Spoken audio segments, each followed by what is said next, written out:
Director's Reflections for February 19th of 2023. What I saw in a voodoo cult. Port-au-Prince was tensely calm. Reports on the failure of Bernard Stansarek's guerrilla expedition in January of 1982 eased the rigid restrictions of the virtual state of siege that prevailed in Haiti for that reason.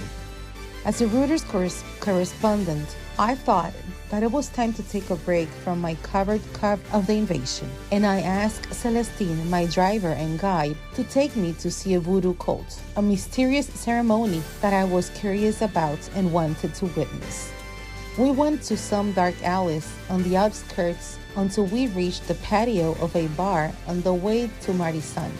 The clientele was scarce because people were still afraid to challenge the state of emergency. And this is what I saw. Around a circle of earth with a stone oven in the center, four robust black Haitian women in white clothes and their heads covered with a scarf of the same color indulged in a rite that in a matter of minutes transformed them into beings shaken by a spirit that took over their bodies with the intention of freeing them from the forces of evil. To receive this spirit, they prepare themselves by drinking claren, a drink of a strong pure alcohol, smoking tobacco, and genuflecting uncontrollably before the stove or dragging their feet heavily on the dirt floor, moving around in a maddening dance.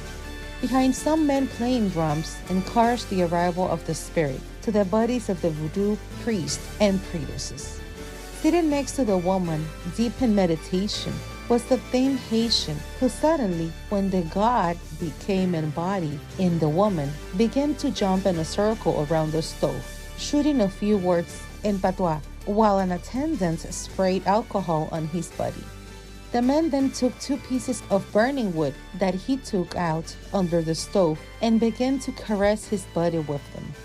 Surprisingly, the fire did not leave traces on his skin, evidencing the resistance created by the body in a trance of the officiant.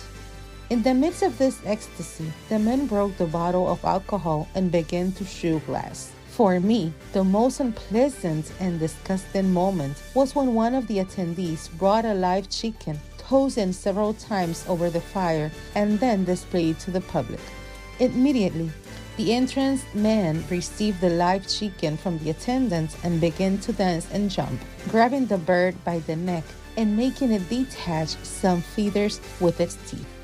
Then he became dizzy from the continuous somersaults that the man gave her as part of the ceremony, and at a time when she seemed exhausted, the man sank his teeth into the bird's cocoon, causing an explosion of blood.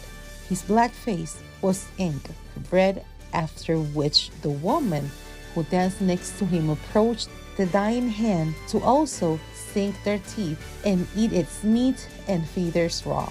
I left totally sorry for this experience, but as a journalist, I couldn't miss it.